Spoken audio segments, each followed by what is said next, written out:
Welcome to Pub Sports Radio's NFL Pub Hub. Happy Sunday to you all.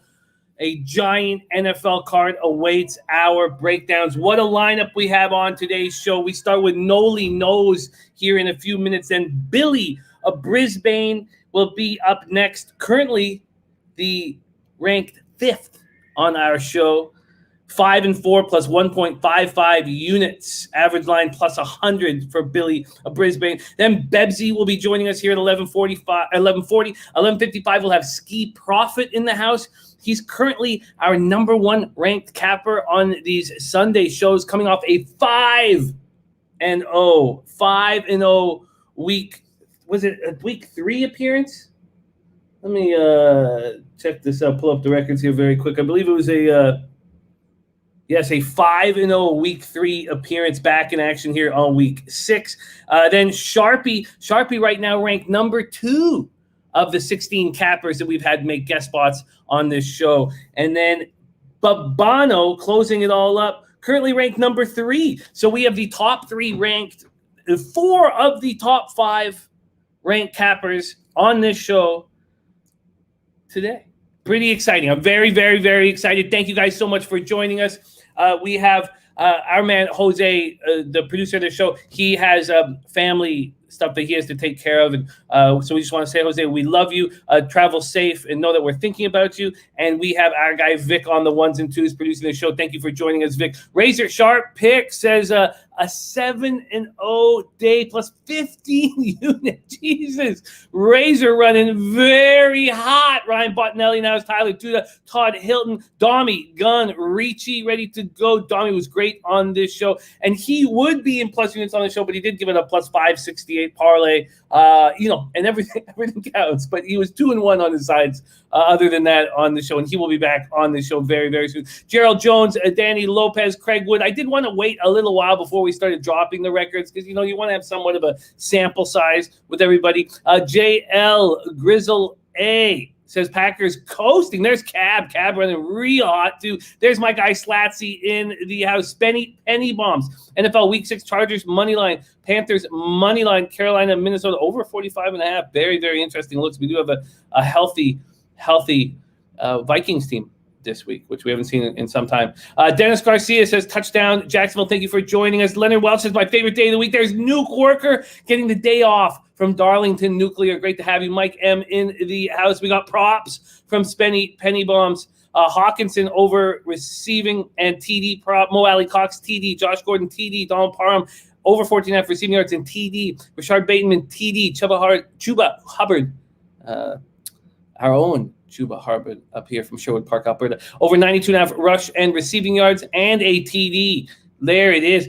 Dom Mack ready to go. Mike M. Curb Stomp now 9-1. I noticed that was an easy casher you had on Syracuse with the Curb Stomp plus 13.5. Can't believe that I got scared off that from the market, but I didn't take the other side. I just still leaving money on the table. All right, you guys, we got to get to work. Fat Wally in the house. I heavy giving a shout out to Ski. Yes, Ski.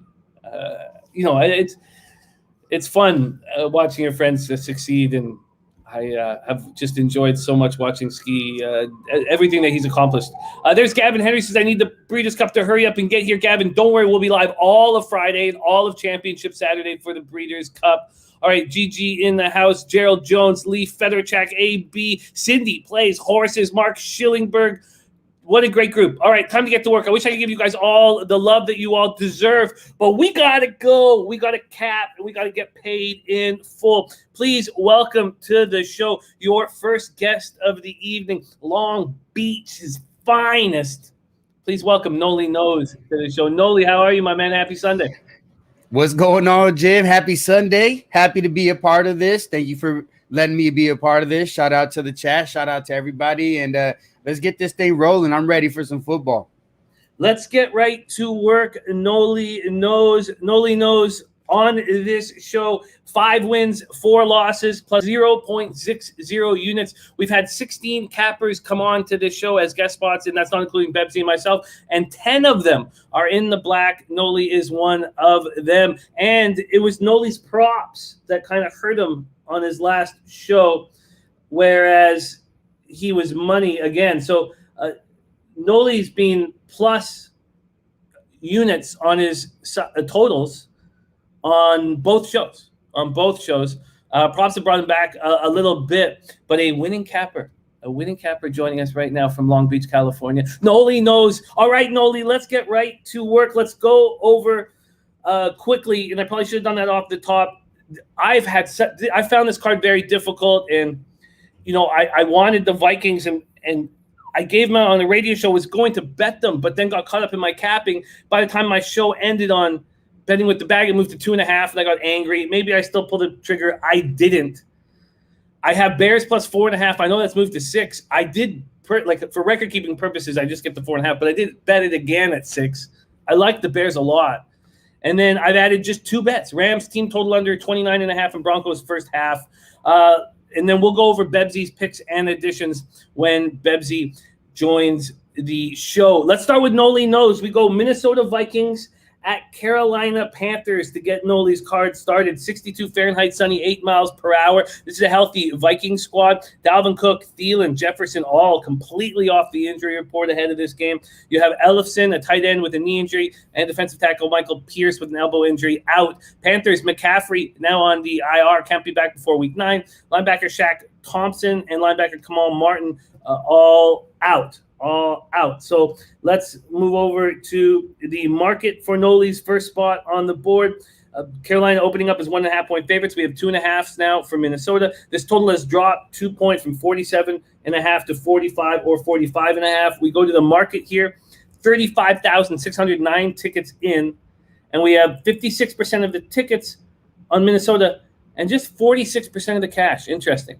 Then you have 53% of tickets on the over and 69% of cash on the over, and yet it's dropped 2 points. Tricky spot, and there's many of them here. Dami Gunrici says Panthers get back on track. There's Prince of the City in the house. JL says we're going to break down the Dodger game while Noli is on. We are not going to, but he can give us a pick at the very end of it. Okay, Noli knows. Take it away. Vikings, Panthers. Yeah, you mentioned it, Vikings finally getting healthy. The Carolina Panthers were hoping they get McCaffrey back, but no McCaffrey, and that's huge for them. You look at the uptick in sacks that Darnold has faced since losing McCaffrey. They have been allowing quite a bit of sacks, 24th in sacks allowed, 2.8 per game, and that's going to be a tough thing facing these Vikings who are getting a lot of sacks. They rank second in sacks, second in pressure percentage, and then themselves also giving up sacks. And that's the key focus for me here is the defenses how they fared against the pass. You talk about trying to eliminate the deep ball and trying to avoid the long play, and that's trying to get to the quarterback, and that's what they've done. You look at the Carolina Panthers, they're first in pressure percentage, and that percentage includes hurries, knockdowns, and sacks per drop back. So they've been doing pretty well. The Carolina Panthers also 6th fewest missed tackles, and they're also can't find it here. I'm sorry. They've also done really good against yak. The least amount of yak allowed in the league. Couldn't find it. There it is. But they played pretty well against the pass, but not against the rush. They ranked 23rd against the rush, giving up 4.4 yards per attempt. But the good thing that they've done themselves is try to run the ball a lot themselves and take control of the ball. They lead the NFL in time of possession. That's something that I like to see and as a totals perspective. How are the Vikings going to come out with Dalvin Cook? I expect Dalvin Cook to come out and try to get his, but I still expect Cousins to struggle. Still didn't play all that great last week, where luckily enough able to pull off that victory against the Lions, gave up a late touchdown, but still Cousins made a couple good passes to Thielen down the stretch, being able to come out with the victory. And I just look at the last few games, that defense for the Vikings, I think they're playing a lot better. I think Patrick Peterson is playing well. He's not getting a lot of looks there. No one wants to throw his way, and for good reason. But you start taking away half the field, the defense is going to start reaping benefits. And you look at the sacks, excuse me, they've had a lot of sacks, but not a lot of blitzes. So they've been getting it with just their forefront. So those guys are going to start figuring it out on against the run, which they've been lacking. They're 29th against the run and 4.7 yards per attempt. But I think here today, fully healthy, I think they'll look a little better. But I like the way these defenses have been playing. You look at the trends for the Vikings, they're 3-2 to the under. Last three have stayed under the total by an average of 17 points per game. And on the other side, the Carolina Panthers are 4-1 to the under. For their unders, where the average line was 44.8, right around where this is at, 45.5. The only one that went over was against the Cowboys, was lined at a 51. So I feel like the line makers doing a little bit of work for us. They're minus 5.7 points per game to the under, and that's the way I'm looking here. I'm taking the under. I fully endorse it at the 45.5. Fully endorsing the under right now as it stands, 45.5. For record-keeping purposes, Noli, what did you get it at? No, you go ahead. Give me the 45.5, Jimmy. I respect that. I don't want to do that anymore. I respect that. And anymore, I don't know if I've ever seen you do that. No, I just, because when I beat the line, we give out the number I gave, but I'd rather just give the number today. I respect that very, very much, Noli. Noli on the under 45.5 here. If we're going to give out the number right now, I would like to do the if he's going to be that manly, I should at least give him the benefit of the doubt and line shop for him on the under 45.5. Let you guys know what the best line is available, and it is minus 104 at Pinnacle. Under 45.5 and minus 104 at Pinnacle. Noli's on the board. Noli is on the board.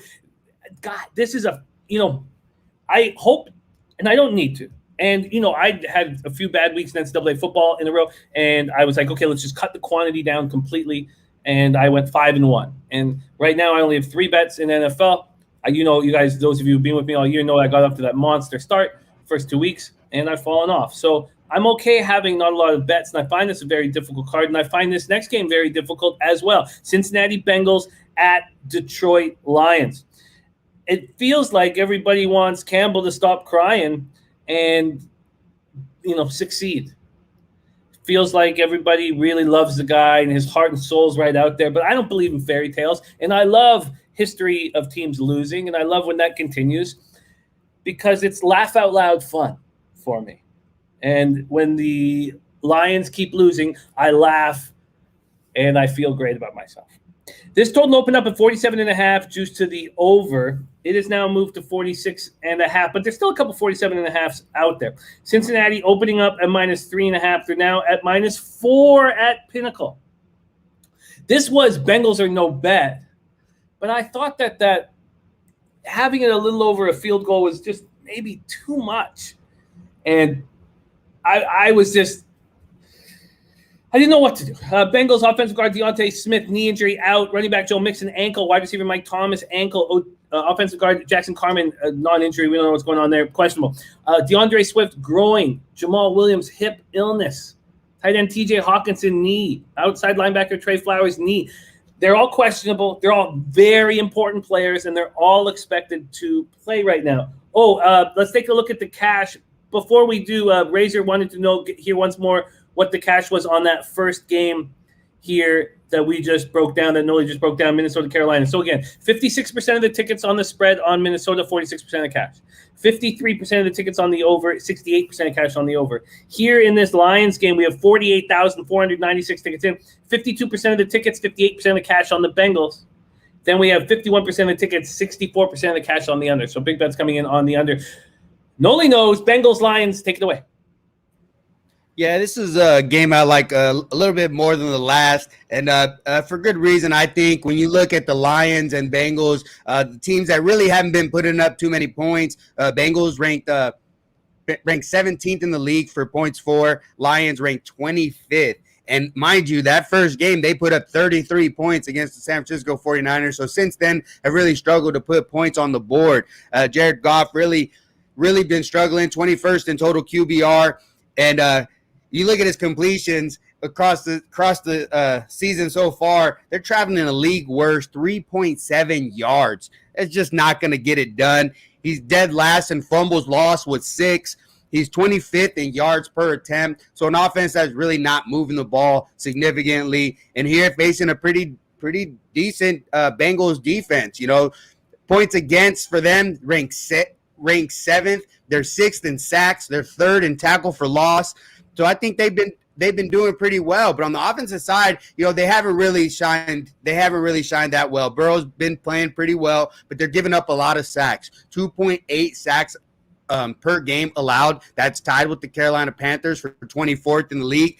And you look at their total yards per game. They're 25th, 23rd, and third down conversion. And that's a key point in this game, the third down conversion, because conversely on the other side for the Lions, they had the second lowest third down conversion rate against. So that's something to look at. They have struggled in some spots for the Detroit Lions, but I see signs of life. They're second fewest in missed tackles. They're fourth in pressure percentage, and they're second in hurry percentage. So they're close to getting more sacks. They're almost there. And do they get there here against a not-so-great Bengals defense? I think they get to them a couple of times. I think they're able to slow this attack down. Banged up Joe Mixon, is he going to be able to do the same thing that other teams have done against the Lions? I'm not so sure of that. They got to back up down. Samaje Perine is out for the game. So who's going to fill in for him? Are they going to be able to fill in the same way? I don't think so. You see Burrow, he's going to get hurried in this game. And how is he going to respond? You saw last game, the guys tend to just throw it up sometimes, so it's potential for some mistakes there. Right here, with the way I see this game going, the way the Lions have been playing, they're really not taking too much cover off the defense, and I like that. You look at the recent trends, the Bengals are 4-1 to the under, 4 straight unders by an average of 5 points per game. You look at the Lions, they're 3-2 to the under, 3 straight unders by an average of 10.8 points per game. It's been an adjustment for their defense. The whole crying thing, not really a fan of all that crap. He felt like that game got ripped out of their hands. You score with 30 seconds left and get the 2-point conversion. Can't celebrate. Packers got me already, and I know better. And so the whole crying crap, save that for someone who cares. But I like the under 46.5. I'll take it. Under 46.5. Well, line chopping right now, Sports Interaction is hanging the 47.5.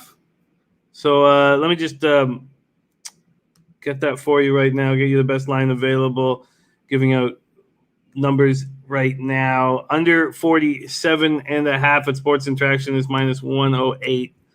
So let's give you that. Under 47.5 at minus 108. And a very important point made up by DX Filer, with Burrow not being able to talk, it's going to be much harder for him to call audibles in this at Ford Field. It's going to be so loud in Ford Field. So I like it. I like it. And, this might be something worth adding to my card. Under 47.5 minus 108, I put some asterisks beside it. I agree. I guess for whatever reason, DX, I wasn't thinking about that. Wasn't realizing that everything's going to have to be hand signals, and we'll see how that will go. Aiden said, wait, Burrow can't talk. No, we don't know exactly the extent of it at this point, but he did go to the hospital after the game, and he has been resting his voice all week. So, I imagine he won't be able to yell audibles. All right, there we go. So under 47.5 minus 108 for our guy Noli. He's on the under 45.5 minus 104 in Vikings Panthers. And next up is Packers Bears. And well, let's just see where the money is here before I get too confident and see what's happened with it, if there's been any changes. I did wait till it got to 6 and then jump again.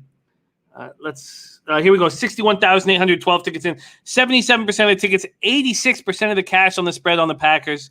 Yeah, it makes me nervous. 32% of tickets, 83% cash on the under. And for the Packers, Kevin King out, shoulder injury. We know that Jair Alexander is out. He's not, a current event listed here, but we know that.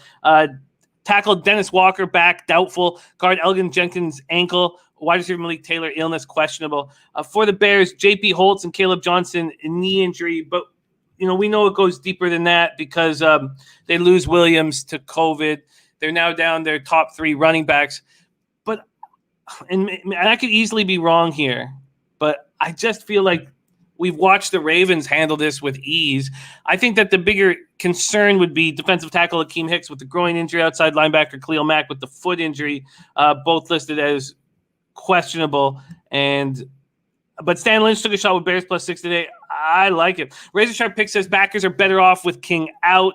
A Real Deal Prime says Packers can't lose to the Bears. Harold Williams says Packers, Jimmy, they own the Bears. Same with Nate Dogg saying the exact same thing. So let's talk about this market move. It goes from 4.5. Is it still at 6? This total's gone from 46 down to 44.5 or 44, depending on where you shop. And the spread here is at 5.5. There is a 6 at Bodog. Very, very interesting spot here. 60 Fahrenheit, sunny, 11 miles per hour at Soldier Field. Weather a non-issue here. Vitalis says I have 90% of the money on the Packers at -4. They're higher. The value goes to the Bears. I like that, Vitalis. I like that look. All right, take it away, my man. Noli knows Packers Bears.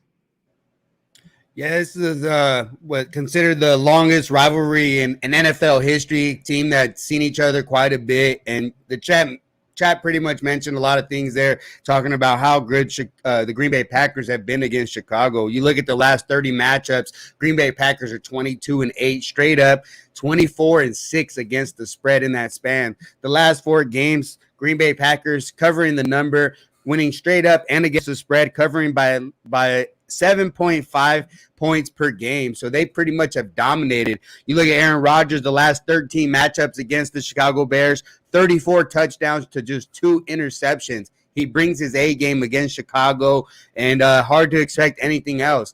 Chicago's defense looking really elite right now. I don't like to throw that word around too much, but they lead the league in sack percentage. They're number 1 in the league at 18 sacks, but they're 29th in blitz percentage. So they're getting it done with just their forefront, and that's a very impressive thing to do. Here, going against Aaron Rodgers and the Green Bay Packers, who have given up multiple sacks in all but 1 game. So Aaron Rodgers will go down. But how is the Green Bay Packers strategy going to be deployed here? You look against the San Francisco 49ers, the game where they only allowed 1 sack, the strategy changed quite a bit. Aaron Rodgers was getting rid of the ball a lot quicker. And so how does that affect them here? I don't know, but I think I don't expect just a field day of sacks, but they'll adjust. But for the Bears, the offense is what I focus on. They're giving up a lot of sacks. They allow the third more sacks per game, 3.6. They allowed 2 sacks last week, 6 QB hits. So here, they're going to struggle. Fields, not very good against the blitz. He ranks 31st in QBR, and it's been very tough. 31st in yards per attempt. And you look at their wide receivers, they're 31st out of 32 teams in creating separation. So guys are not open. And that's a tough thing to ask a young guy to just throw guys open. It's going to be very difficult. And a Green Bay team that's actually pretty decent against the pass. They're 5th in defensive yards per attempt. They're 6th in net yard per attempt. So they've actually been playing pretty well defensively against the pass. And the Chicago Bears been very conservative. And they like to just run the ball. They ran the ball 39 times, threw the ball just 20 times. Those are things that I like to see. And when you got a defense that's been elite like these guys have, the only way I look at is the under. You look at the Green Bay Packers, they've had some red zone issues. Here face the number 3 team in red zone touchdown percentage in the Chicago Bears. So the only way I'm looking here is to go under the total. I would lean towards the Green Bay Packers because of the trend, but I just can't do it. But I expect Fields to struggle. You're missing your running backs. They're going to be able to succeed like Montgomery and the other running back were able to. They're going to struggle a little bit today. Very interesting breakdown. I'm nervous about this game, and I don't want to have more cash on it, but we can give you a 44.5 at -110. And, this has come down from 46 at Pinnacle. So, but there is a 44.5 out there. 44.5. Let's give it to you right now. That 44.5 available at Sports Interaction. So let's lock you down there for Noli under 44.5 -110. On Noli's unders here on the show, he went 2-1 week 1, and he went 2-1 week 2. So he has not had a losing day on this show. The Jedi Master of unders. Noli knows. Thank you so much for joining us. We got to go, but are you making a move on the Dodgers game? I haven't made a move yet, but I'll be looking at the first 5 under. You know me. That's what I like to do. Nationally, first 5 under been the most profitable thing in playoffs. So I think I'll ride that train. And you're off to your son's game now? Yeah, we got to head out right now. Gonna go get. Oh, you just muted yourself quick. Sorry. Yeah, I got excited. I was ready to head out already. Gonna grab some coffee, head to the game, man. Watch some baseball as I watch some football on the phone. Sweet. Well, I hope he has a big game. We'll be thinking of you guys. Thank you for joining us, my man. Follow Noli Knows on Twitter at Noli Knows. There he is, Noli Knows in the house. We go right from Noli Knows to our 5th ranked capper on this show. 5 wins, 4 losses, plus 1.55 units for our guy, Billy Briz. Just before, Billy Briz. So let me just give a couple more numbers for Briz, my man here.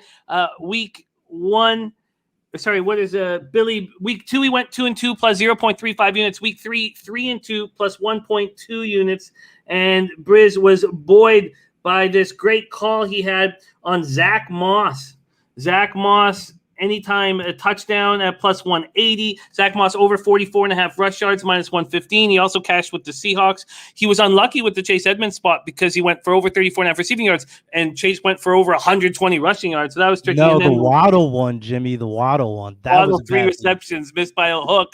But, Briz, you've been on the show twice. You've had 2 winning weeks twice. You're in the top 5 of the 16 cappers that have been on the show. We're all excited to have you here with us. How you doing, my man?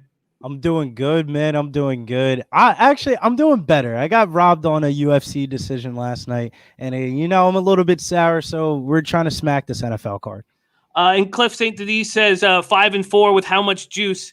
His average line is plus 100. He's plus 1.55 units. His ROI is 17.22%. He is cashed with a plus 155. He's cashed with a plus 180. His losers are minus 115, minus 105. He cashed with a minus 150. He cashed with a minus 130. So if you think we're not doing this in a completely accountable and respectable manner, I know that you sit there and love to hate and not believe in honesty and transparency and all this shit. But if you were closer to me right now, I would hang my balls right on the bridge of your nose, and I would hold your arms back, and then I would start dropping over and over again with my balls in your face. Okay, Billy Briz. Hater doesn't believe that we're being honest with our records. He's a sad man. Briz, let's get right to work here on this show. Here you go. You start with Bengals Lions. We've already talked about it. We've already discussed the injuries. Take it away. How you betting this one? This one was pretty. Oh shit, Brizzy, we're losing you there. Maybe it was all my ball sack. I don't know why I went in and out real quick. But this one should be. This one should be pretty easy, Jimmy. I'm gonna bet Joe Mixon anytime touchdown plus 105. This is an easy spot for him. The Lions, their run defense is just bad. This has just been an attack spot. They allow the 7th most rushing yards per game. Samaje Perine on the COVID IR. Joe Mixon should be on the field the whole entire time. He is one of my best DFS plays of the slate. So any fantasy players out there or daily fantasy players out there, Joe Mixon anytime touchdown, smash spot. Joe Mixon anytime touchdown at plus 105. We've already talked about the market in this game. Just a reminder for you guys, this total has gone from 47.5 to 46.5. There's still a couple 47.5s on the board. And from a spread side of things, we are still dealing with the first 4 coming on the board recently from Pinnacle. So we have a 4 on the board from Pinnacle. And a reminder for the cash flow, 52% of the tickets on the Bengals, 63% of the cash, 48% of the tickets on the under, 66% of the cash. You have focused, Billy, on props, but you have made one side bet on this show. Let me just confirm that. Yes, you've made one side bet and it cashed. And you have a side bet here as well? Yeah, man. I'm gonna keep it in this game here. Usually I don't bet these type of spots, but I've been hot this year. I'm gonna have to play the lean. The numbers are telling me that the Bengals should be a way bigger favorite than what they are currently right now. They're -7 against the Jags. I put the Jags and the Lions in the same category. We're talking about teams. And then you dig a little bit deeper. The defense ranks 29th total in DVOA, 27th in pass DVOA, and 28th in rush DVOA. So that means Joe Mixon, Jamar Chase, and I feel like the Bengals are getting healthier while the Lions are getting more banged up. They lost their number one wide receiver. They're still without their center. They're still without their guard. If you look at it, it may feel like a trap spot, but if you compare every position on the team, the Bengals are better than the Lions. We're getting 3 points here. I bought the hook here. I paid the juice. You got to pay to play sometimes. -120 for the Bengals. I don't want to be sitting on my couch going into the 4:00 games and seeing the Bengals up by 20 points, and I didn't have money on it. I like it. I got you here at -125 for the Bengals -3. Is it actually -120? I got it at -120 at BetMGM, but we'll take the -125. No, if that's what you got it at, that's fine because I know you put that out early. Okay, Bengals -3, -120. Mixon TD at +105. Okay, we get into this next game. And, man, I've been staring at it for so long. Arthur Mead Jr., thank you so much for the dono. We have so much love for you, my man. Thank you for always supporting us. Means the world. There's Ron Crawford, star of the spreadsheet play of the day. And Sean Thompson says, talk that talk. Brizzy says, Bengals big. Okay, so Rams, Giants, 63 Fahrenheit, partly cloudy, 11 miles per hour. This is a very healthy LA Rams squad. Going up against a Giants team that has Saquon Barkley, Kenny Golladay, Justin Hilliard all out. Darius Slayton has gone from out to questionable. Kadarius Toney, ankle questionable. And offensive lineman Anthony Thomas, foot. So they're and Ben Bredesen has a hand injury, another offensive lineman with a hand injury. So a tricky spot here for the Rams Giants. So I wanted the team total under 30.5, and I wanted the full game under. And then Daniel Jones is going to play, and so that moves my full game under. The market move. Let's just go over this market move again on the Giants here. It's now 7.5, by the way, 7.5, which is unbelievable. An unbelievable move here for the Giants. And then the total opening up at 48.5 is now at 49.5. I almost bet it under 49. I almost did. It was just the amount of cash on the over that made me scared here. 47% of the tickets on the over, 69% of cash. That's actually coming down. 74% of tickets on the Rams, 84% of the cash. And I have the team total under 29.5. I didn't get the 30.5 that was available if I bet it after the show. But that's my only bet here is Rams, team total under 29.5. Here we go, Briz. Oh, we got Jay Money in the house. Great to see you, Jay. Briz, take it away. Rams, Giants. I wish you the best of luck betting on a side on this game. I'm just going to take the Darrell Henderson anytime touchdown. The Giants ranked 28th in run defense, allowing 108.5 rushing yards per game. I love attacking the high team totals for the anytime touchdown props, especially the running backs. And this one just seems too easy, right behind the Chiefs as the highest team total today. I don't blame you for betting under on the team total. That does feel a little bit too high. The Chiefs, little bit higher, but I don't really want to be betting anytime touchdown props on the Chiefs and paying a -180 juice on Tyreek Hill or Travis Kelce. So we took the Darrell Henderson and Darrell Henderson is projected. Yeah, sorry, you were cutting in and out a little bit, so I was just adding to it. Sorry, Bill, you were cutting in and out. Let's have you roll that again. Darrell Henderson, anytime touchdown, -115. You were going to talk about it a little more.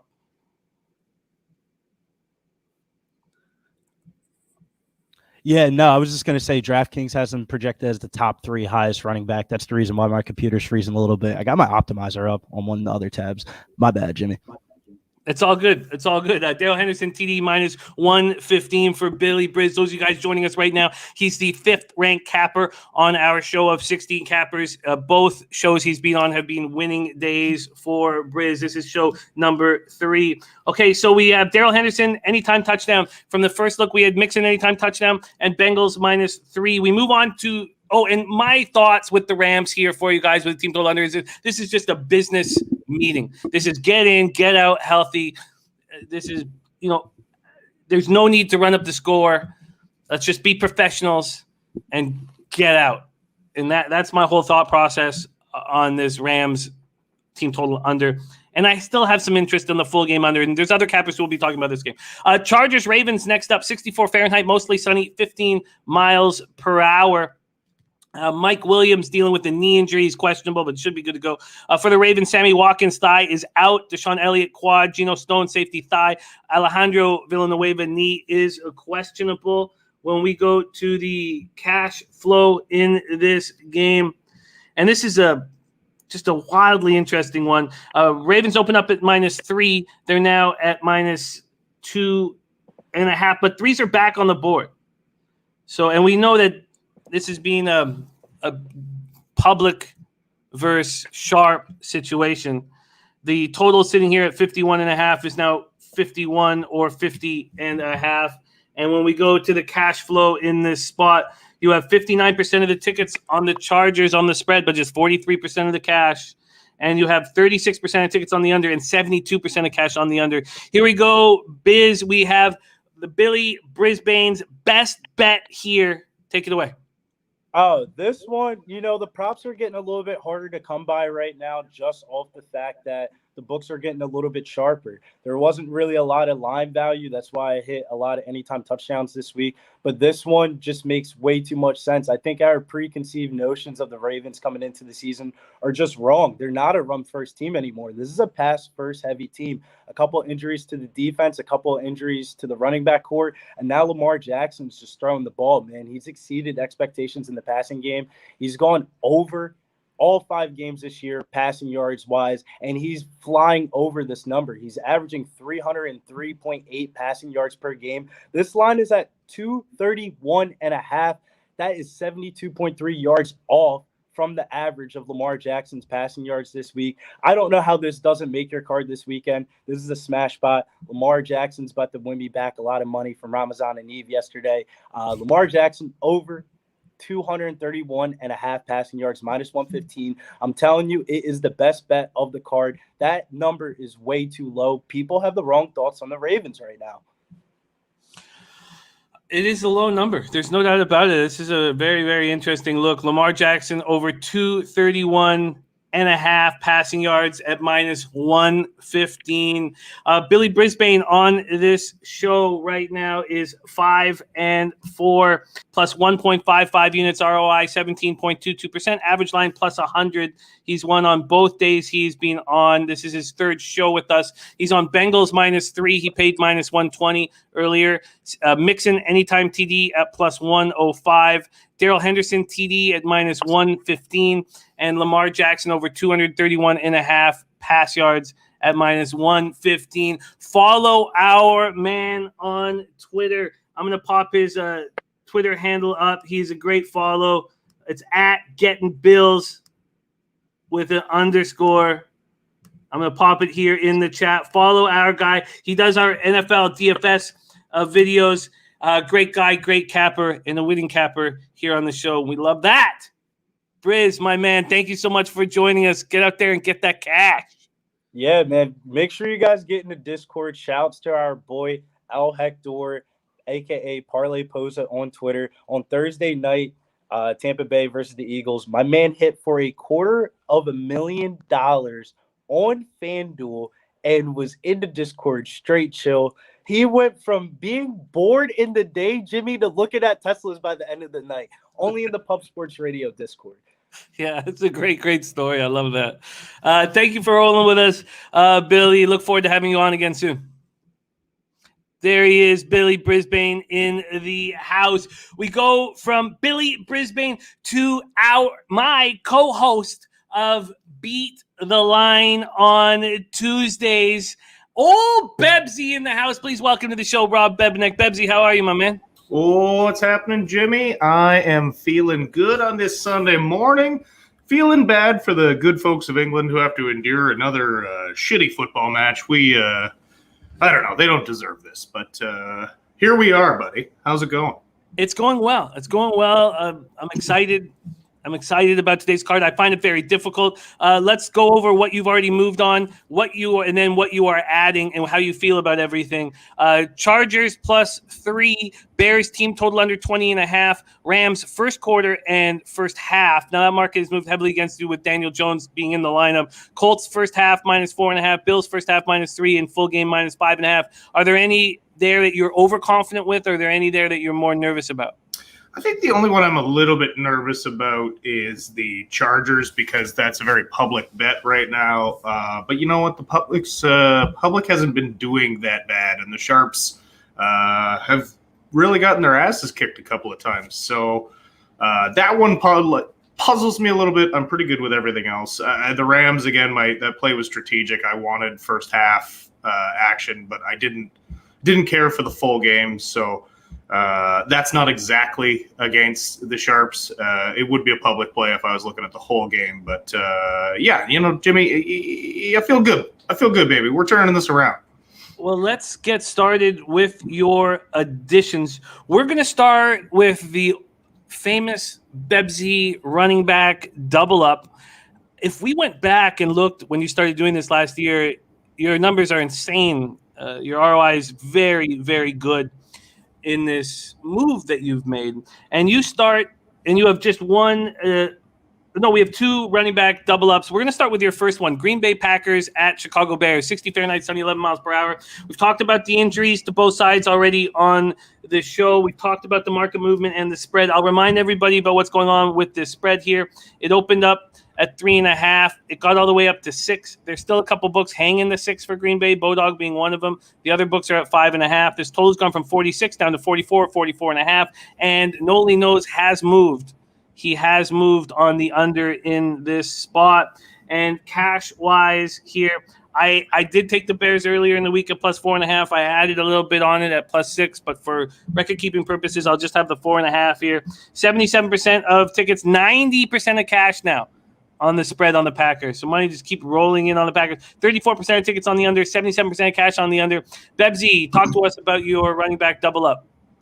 I just think this is a spot where Green Bay, good chance they get up early. And what does Green Bay do when they get up early? They run the ball, they eat clock.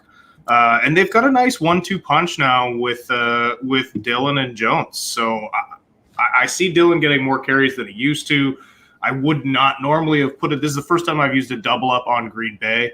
But yeah, I just thought those numbers were nice and cashable. And again, like the theory behind the double up is even if one doesn't hit, you're still a little bit covered with the other. But I think there's a very good chance they could both hit. And I see LaFleur adopting that. He's from Shanahan's system. Shanahan typically doesn't have just one bell cow back. And you now see it with the emergence of A.J. Dillon. So I think those numbers were ripe enough for the taking. All right, so we have Dillon over 38.5 rush yards, -115, and Jones over 58.5 rush yards at -110. The next spot on your card is tricky, very difficult. I won my Survivor pool last year, and I'm live this year, and I legitimately thought, and it looks like it could be a huge mistake. I thought this was a chance where maybe Kansas City or the Colts could get upset. Now, the market's moving heavy towards the Colts, and that looks like I should have just used them here. And then we have Chiefs at Washington, which is a very interesting spot here. 62 Fahrenheit, mostly sunny, 14 miles per hour. Chris Jones still out. We saw what this pass rush looks like without Chris Jones out there. Cornerback Javarius Ward out. And then you have Tyreek Hill with a quad injury. Joe Thuney hand, Anthony Hitchens knee. Now, Kelsey's not on this, but we all saw what happened to him at the end of last game. I'm surprised that he was not on any kind of a injury report. Mike M with we just lost Bebsy for some reason. I imagine he'll be back here any second. Mike M with the curb stomp play of the day on Washington Redskins +7 says take the hook. Jason Folk, by the way, is with Bebsy on the Dillon look, not on the Jones look there. There's Bebsy back in action. So let's talk about this market here and the cash flow in this fascinating game in Washington. This total opened up at 55.5. It's now at 54.5 or 54. There is even a 53.5 on the board. It opened at 6.5. It went up to 7. It's now back at 6.5, and the 6.5 for the Chiefs, just minus 102. Vital says, I show that Washington football team should be at +6. If you can get 7.5, take Washington and go with it. Chris McCann's predicting 1,000 yards of offense in KC Washington, so obviously liking the over there. And as again, Curb Stomp's 9-1, and he's on Washington +7. Let's take a look at what the cash has done here in this game and see if it helps us all. 74,522 tickets in. 83% of the tickets on KC, but just 65% of the cash. So bigger bets coming in, some bigger bets coming in on Washington, clearly. Then 41% of the tickets on the under, 83% cash on the under. Take it away, Bebsy, Chiefs, Washington. I didn't add this game. You don't have Scary Terry? Oh, I have Scary Terry. I thought you were talking about just the game itself. No, I'm just setting up the games that you have action in. Oh, okay. Do you want me to talk about the game or just about why I chose Scary Terry? Just what your bet is and why. Oh, okay. Perfect. I was confused there. I thought you wanted me to break down this game again. No, I took Scary Terry for the very simple reason is he is the number one target of whoever's in Taylor Heineke or Fitz. And look, this Chiefs defense has not been able to slow any offenses down. Scary Terry is literally – he's a top 3 receiver in the NFL right now. He is absolutely killing it on a mediocre team without a ton of help. And I just think that number was really nice and low. Again, I think this is going to be an offensive heavy game because neither defense is playing particularly well this year. So yeah, this just looked like a jump on grab spot for me with Terry McLaurin. So Logan's saying he's not playing. I mean, I've had him on the questionable on the injury report, but expected to play all week. Logan, do you have more information on that? Because I have him, as I've had him all week, dealing with a hamstring injury, but good to go. So I haven't seen anything about that, to be honest with you. Ray Charles says he's playing. Everything I've read all week coming in, unless something's happened this morning in warm-ups, everything that's happened says, we know he's dealing with a hamstring injury, but he's good to go and is playing. Antonio Gibson dealing with a shin injury, good to go playing. Johnny Brown, knee injury, is questionable. Tight end Samus Reyes as well. Who's out is Curtis Samuel. Curtis Samuel, groin injury. Brandon Scherf, a knee injury. Cam Sims, hamstring injury are out. Tackle Samuel Cosme ankle. Jared Morris shoulder. So officially active. Okay, so we have officially active. Scary Terry over 75.5 receiving yards, minus 110 for Bebsy. Bebsy, we go into your next running back double up here, and it's a game we've yet to talk about. Fascinating one. Cowboys, Patriots, 62 Fahrenheit, mostly sunny, 11 miles per hour for the Cowboys. You have Dorrance Strong, defensive end, ankle out, and then you have just a bunch of guys limited and questionable, but expected to play, and big names. Trayvon Diggs, ankle. Zeke Elliott, ribs. Randy Gregory, knee. DeMonte Casey, hip. Tyron Smith, neck. Donovan Wilson, groin, all as questionable right now. Sammy Calmer says Patriots here. There's Al Cervic in the house, out in LA to see the Rolling Stones tonight. Al Cervic doing it up, man. Patriots, they have Shaq Mason, abdomen. The cornerback Sean Wade, concussion, out. Damian Harris still dealing with a rib injury. Nick Folk, left knee. Justin Heron, abdomen. Defensive back Jonathan Jones, ankle. Cornerback Jalen Mills, hamstring. Ronnie Perkins, ankle. Kyle Van Noy, groin. And J.J. Taylor, groin, all questionable. Let's take a look at the market move here in this game. We have Dallas opening up at -2. They went up to -4. They're now at 3.5. And they were at 3 there for a while. So there's been a ton of movement in this game. 3, 3.5, 4. It's being wild. So it's now back to 3.5.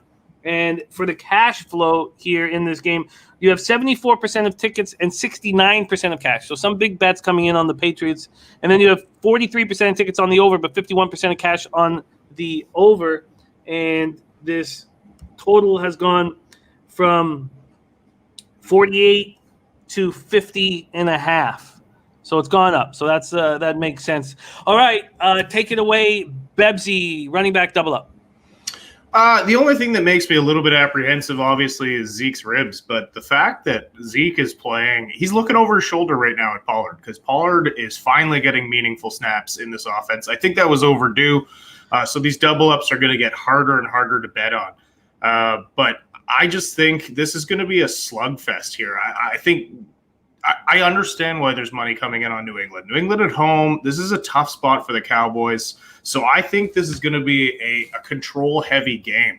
And New England's, as good as their defense is, their run defense is still right middle of the pack. I think they're right around 15. And I do think this Cowboys offensive line and running attack can exploit that mediocrity in the run defense game. So again, it's a spot where I'm sort of cushioning the bet, if you will, with throwing money on Pollard and Zeke. But I really think another spot. This will be a run-heavy game. This Dallas offensive line is going to want to control the trenches, and then when they're up again, it's going to be that 1-2 punch trying to put this game again. And I do believe the way this Cowboys offense is so explosive, I do think they can come out. And look, Trayvon Diggs is going to play. Come on. Yeah, he's playing so well. I want to move on the under, and I don't think I can do it. Steve Priest moving on the under 50.5. I guess the market move towards the over is clearly what we've seen out of the Cowboys. Now we've seen the Patriots at home and Belichick at home be able to kind of dictate pace, but 43% tickets on the over, 51% cash on the over. I hesitant. If you had a free play on the total at 50.5, what would you do, Bebsy? I think I'd go under as well, because I really think them playing in New England, I think this will be a more defensive-minded game. Obviously, the Patriots are going to try and dictate the style of game that we see here, and the Cowboys, look, they're going to win this game in the trenches. That offensive line is back to where it was, not all the way back to where it was a few years ago, but they're much, much better than they were last year and the previous year. And so, yeah, they're going to look to dominate there. And Dennis Garcia is saying, do it, Jimmy.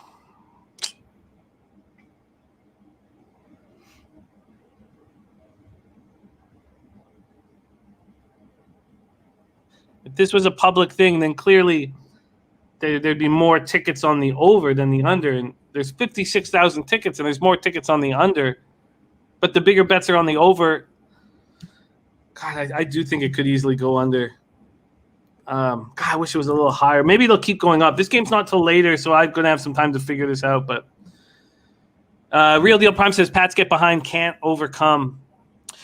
Great stuff. So Elliott over 76.5 rush yards, minus 105. Pollard over 43.5 rush yards, minus 113. The last spot on Bebsy's board is the Sunday Nighter, and now it's become a big game for me because it's my survivor spot. And in two of the pools I'm in, I'm the only one on Pittsburgh, which is when you get too cute, you usually get burnt. 55 Fahrenheit, clear 7 miles per hour. Seahawks have Chris Carson with neck IR, Russell Wilson, right finger IR, and that's a problem. For the Steelers, Juju Smith-Schuster, shoulder, defensive tackle Carlos Davis, knee out. This is a spot where it's so kind of dumb probably that I ended up on Pittsburgh, because I want this to go up to 6. And if it goes up to 6, I want to back Seattle and Geno. So it's this is probably just a dumb survivor move. I don't know why I kind of panicked on it. Let's go over to the cash flow here. It was just the Colts made me uncomfortable, and then the Chiefs made me uncomfortable, and this could just blow up in my face. Here we go. We have 67% of the tickets on the Steelers and 45% of the cash. If this goes to 6, I got to move. And then from a total perspective, 43% of tickets on the under and 64% of cash on the under. Bebsy, your last spot on the board, another running back prop. Take it away. Look, this game is ripe for Najee to have a huge game. Seattle, everybody who's putting stock in Seattle right now is putting stock in the way they saw Geno Smith play when he came into the game. And we've talked about this again with rookie quarterbacks. I know Geno's obviously not a rookie, but coming in without pressure, you're just thrown into the game and you don't have time to think about it. Geno Smith has had all week to think about his first NFL start in years. And I don't think Geno Smith is going to play well. Like, there's a lot of people who be like, he's been sitting back. He's been learning the offense. At the end of the day, he's still Geno Smith. And until he shows me that he can be anything other than what I've seen, I have to trust that he's not going to be, which means Pittsburgh's going to try and control this game. Najee is right at that time of his rookie season where, he's obviously getting the bulk of the carries, but he's catching up to the game speed of the NFL. He had a huge game. I think that was a breakout game of many to come. Seattle, quite frankly, just isn't going to be able to slow him down in particular for this whole game. So I personally love this spot grabbing Najee here. Again, you have Juju out. You have Big Ben. We know he can't throw the ball far. So I think this will be a Najee-heavy attack. What I think about Gino, and I totally understand what you're saying, I think he's going to look okay in the first half. I think it's the second half where you're going to see his legs get real heavy. So if maybe the smartest thing, if I do think that he's going to be decent, is just to back the Seahawks in the first half. And this will take more time, and I don't need to risk, and we'll see how I look after the morning games. But there you have it from our Bebsy. Harris over 77.5 rush yards, double up on Dallas Cowboys running backs. Elliott over 76.5 rush yards. Pollard over 43.5 rush yards. Scary Terry over 75.5 receiving yards at -110. And then the Green Bay Packer double up. Dillon over 38.5 rush yards. Jones over 58.5 rush yards. Bebsy, enjoy Sunday. Follow our man on Twitter at Rob_Bebenek. And I can't wait to break down the entire card with you on Tuesday. Thank you for joining us, my man. Yes, sir, Jimmy. Much love, buddy. Let's get paid. There he is, Rob Bebenek in the house. And your next guest is our number one ranked capper here after 5 weeks of NFL Pub Hub, coming off a 5-0 week 3. A 5-0 week 3. Let's just take a look at these numbers one more time before we bring them up. 6-2. Plus 3.85 units, an ROI on this show at 48.13%, an average line of -108. Please welcome to the show, Mr. Ski Profit in the house. Ski, what's happening, man?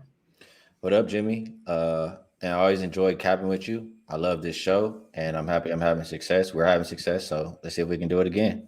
Ooh-wee, 5-0. And I'm one of those guys who I don't believe in don't talk about that, or don't talk about this, or any of that. I think that's such bullshit. I would be happy to live on the 13th floor. I don't believe in any of that stuff. When someone's rolling, he's rolling. And you call it out, and you respect it. And that was a spectacular week that you gave us last week, and I can't wait to see, and for all of us to see, how you are rolling here. Again, out of 16 cappers we've had on the show, we have our number one ranked capper, Ski Profit, joining us. And he starts, and I don't know what his picks are. So as soon as I said I don't know what your picks are, my palms just started leaking. So there's an idea of my interest. We start with Chargers-Ravens. A very interesting game. 64 Fahrenheit, mostly sunny, 15 miles per hour. We have Mike Williams still dealing with that bulky knee, but expected to be good to go. Sammy Watkins out. Deshaun Elliott, Geno Stone, and Alejandro Villanueva questionable. So let's go over to this spot and just remind everybody about the market here. The Ravens open up at -3. They went down to 2.5, and they are coming back to 3. And we know this is turning into a public versus sharps action, because we have 51,169 tickets in, and 59% of the tickets are on the Chargers, but just 43% of the cash. Then we have 34% of the tickets on the under, but 73% of the cash there. Ski Profit, your first spot on the board, Chargers Ravens, take it away. Yeah, it makes me kind of nervous, I guess, with the ticket count on the total. This is probably my game I'm least confident in. I want to say I think the Chargers are a great teaser leg. I think Justin Herbert is playing out of his mind. He's going to keep the team in any game. You saw he can go score for score with anybody. So it's hard for me to see them losing by more than a touchdown if they do lose. So I've been trying to find a team to maybe pair with them. Maybe you go with the Chiefs. From my look in this game, I just look at both teams here, and it's hard for me to see how one team stops the other. I mean, you have Baltimore's secondary or pass defense ranked 29th. And I just talked about how great Herbert has been all year long. I think you can expect him to take advantage of them. And I heard you mention earlier about Mike Williams. I'm pretty sure he's going to be in this game. Oh yeah, it's almost for sure, almost 100%. And he's one of his favorite targets, so that's good to hear. And then for the other side, I heard what Billy said. Like, I know that they're passing a lot more for Lamar Jackson, and I mean, I get it. Even though the Chargers' pass defense is pretty good, probably will help put up some points. But Chargers' run defense is terrible. They're last in the league, 32nd run defense. They gave up 200 and something rushing yards versus the Browns. I think Lamar Jackson has a big day on the ground. I think Murray could probably have a good day on the ground. I just see both teams having trouble stopping each other from scoring. So I know it doesn't agree with the ticket count that you said earlier, but I like this game to get up and over 51 points. Up and over 51 points. 51, and let's just give you the pinnacle number here on this. 51 at pinnacle is at minus 103. So Ski Profit opening up his account at over 51 at minus 103 off of a 5-0 week 3 here on the show. All right, Ski's account has been opened with the Ravens Chargers over 51. Next up on the board, just another extremely captivating game. Cowboys, Patriots. We've already talked about the injuries and the issues in this spot. Let's just remind everybody about the market here. This total opened up at 48, and it's now at 50.5. It's gone up 2.5 points. The Cowboys on the road have gone from -2 up to -4 to 3.5 to 3 back to 3.5. And the cash flow here, 57,000 tickets in, 74% of tickets, 69% of cash on the Cowboys, 56% of tickets, 49% cash on the under. Take it away, Ski. Yeah, the first thing I thought when I saw this game, when it opened, was this seems like a pretty trappy spot, or I don't know, the line just seems like it's telling me that I need to jump on the Patriots, and I didn't. It was at 4.5, now it's down to 3.5, and my holdup the entire time was I just don't know how much I can trust the Patriots offense. Like, their defense is great, pass defense especially, but I think I'm going to look at this game. I'm kind of talking it out as we're going. There's two different things that I like here. The second thing I looked at after that was maybe I want to look at the total on the game. Just like you said, Jimmy, I was leaning more of an under type game because I already said I don't trust New England's offense, but I do trust their defense. They've only allowed 28 points once. And the one game that they did, it took 2 pick sixes for them to do it. And just in general, Patriots games don't reach 50 points. Like, you can go back to last season. I think they have 13 straight games under 48 points. So I'm liking it under some way, shape, or form. I want to bet on the Patriots. I think the way that I get involved in this game is to do Dallas team total under 27.5. They've only given that up one time. And I don't see very many pick sixes in this game. I trust Belichick to scheme up well in this game. And I want to back the Patriots some way, shape, or form. So I like that. That's probably going to be my main play here. I was considering the first half under. All of the Patriots games this season have gone under 24.5. I think they average somewhere around 19 points per game. But on the flip side, Dallas has gone over every single time. So I probably stay away from the first half and just bet Dallas team total under 27.5. Wow, I find that such an interesting spot there. DX saying Pats are 5-0 to the under, I believe, or at the worst 4-1. Lit Picks has Cowboys -0.5 first quarter at +110. Dennis Garcia's New England in the under. I want to bet New England in the under, and I'm scared. And so if I'm scared, and I know I'm scared when I don't make my analysis, but if I was going to make one move, I would move to the under. But maybe you've absolutely nailed it just focusing on the Cowboys team total under at 27.5. All of the statistical analysis that you used to break down why you were on it just works perfectly to me. Brian Bottinelli says hard look, but I bet the under heavy also. And Ricky Levine says under game here. And look at Cindy Plays Horses says 19-17. God, I like it. I really like that. Okay, thank God that's an afternoon game. We will end the show with some time for everybody to make bets. There'll be like at least 10. I tried to do about 12, 13 minutes. But, man, I love that breakdown so much, and it's a food for thought for me. Let's move to best bet time for our Ski Profit. 55 Fahrenheit clear, 7 miles per hour in Pittsburgh. We've been talking about this spot pretty heavily in the last guest we had with Bebenek, talking about how he was backing Najee Harris. And I love this game. I love all the elements of this game. Again, no Carson, no Russell Wilson. And for the Steelers, no Juju Smith-Schuster.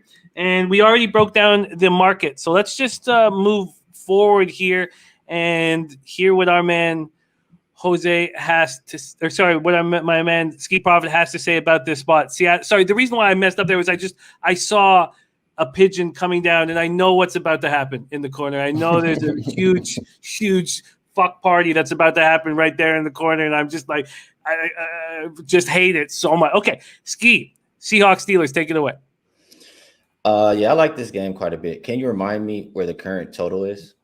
Yes, this spot here has the total at 43 flat right across the board. Have we seen any movement? We have.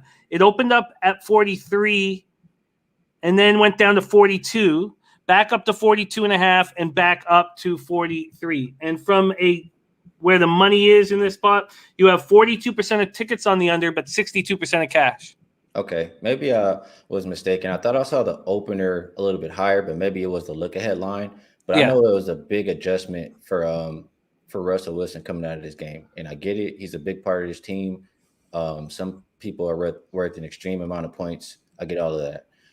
You know, I talked this game out with my guy Rob Vino on Friday actually, and talking to him, like I kind of came to the conclusion. When I think about Geno Smith, like I think he's terrible. But when I was watching Geno Smith the last time out, he looked pretty damn good to me. And what Rob was kind of hinting at or coming to is like, it's a system that Seattle runs over there, and Geno's just fitting into the system and doing exactly what they're asking him to do. Not trying to do too much, not trying to make the hero play that sometimes Russell Wilson might throw, even though he connects. And he's been able to do that, and that's what we saw when he was out there. And Seattle, they still have the same playmakers out there for him, Metcalf, Lockett. And when you don't have Chris Carson out there, I just think you're going to be more pass heavy than normal. So I like the Seahawks team to continue to put up points. I look at the other side. I mean, the Steelers coming off probably their best offensive performance of the year, and they did it against Denver. Denver's D is pretty good. And just looking at all the teams that they've played so far this season, like they're all pretty solid defensive teams. I think they're all pretty respectable defenses. So that performance that they're coming off of, I think that they can carry it over into this week. And now they get to face a terrible defense. I mean, Seahawks have allowed 450 yards in 4 straight games, and it's going to break a record, I think, if they do it again today. So I like the way Pittsburgh offense was looking last week. I think they carry it over. I trust Geno Smith and that Seahawks offense to keep it going. I'm under the key numbers of I got in at 42.5, 43. I mean, I need 43 to win, but key numbers 43, 44, 45. I like this game to get up and over. Up and over 42.5. And the 42.5 is still available at a few books. So that 42.5 is out there if you look hard enough. It's a little bit juiced over the -110, but it still is available. Over 42.5, Seattle, Pittsburgh, as Vital saying, I like that over. Ryan Bottinelli likes that over. Trotwam, by the way, still starting Lockett. And I can't wait to watch this game tonight. I cannot wait to watch this game.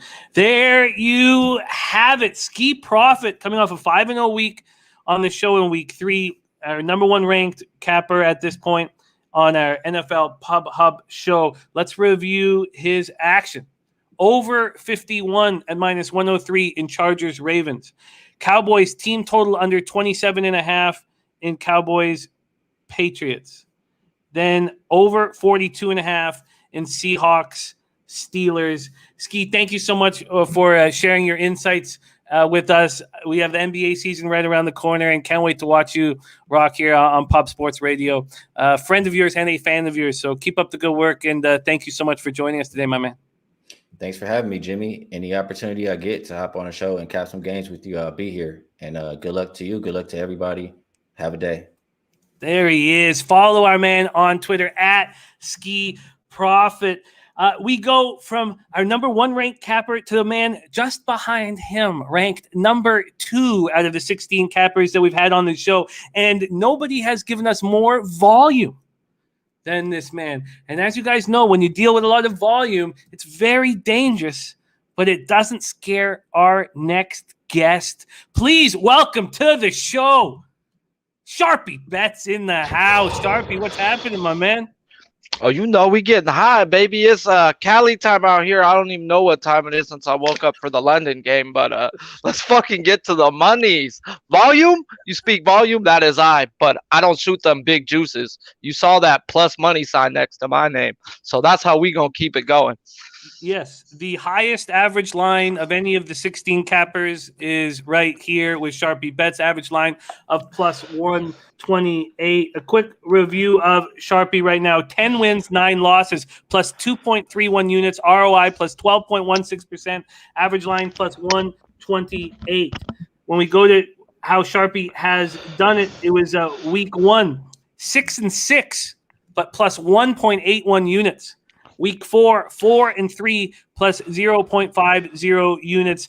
Sharpie, your capping is being exactly what your name would lead us to believe.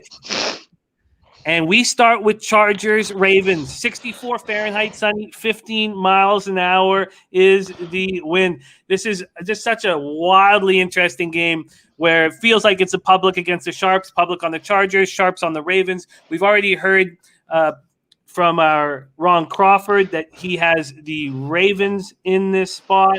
And we have had a look on this game from Billy Briz. Billy Briz is on Lamar Jackson over 231.5 pass yards.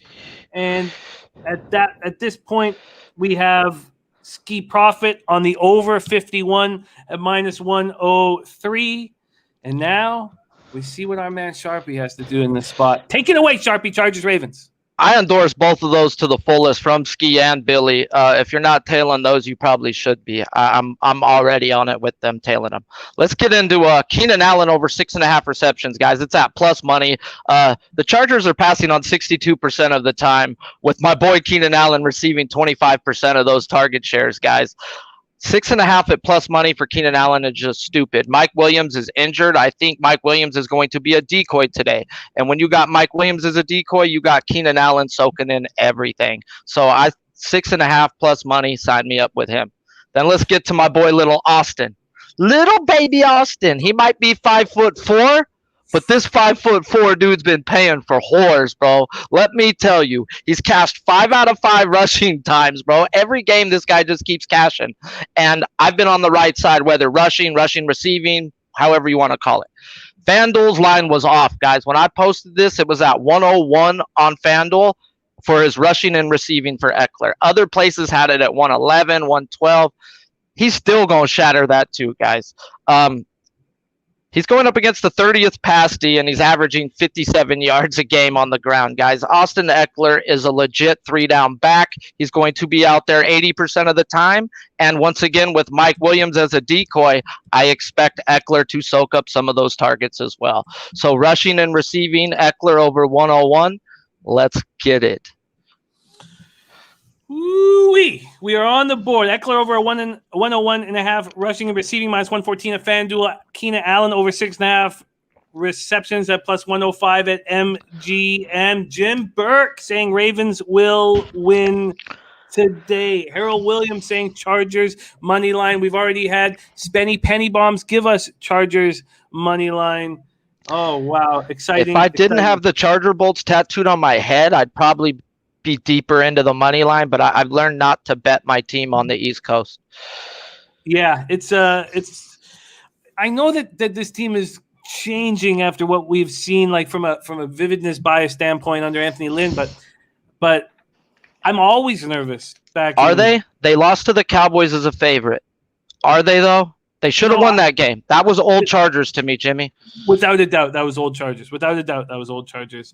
And then we have the only team that you can sort of trust in that time slot out west is the Seahawks without their quarterback. So I can get your trepidation with backing the Chargers here, especially when you know all the sharps, or not all the sharps, but it seems like sharps are on the Ravens and public's on the Chargers. So I get holding back there. All right, we are on the board with Sharpie. Next spot for him is Packers, Bears.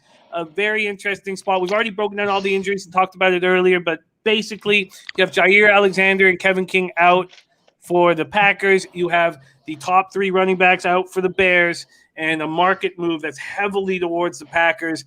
The action all over the Packers. So the Packers now sitting as this total's gone from 46 to 44, so a low total.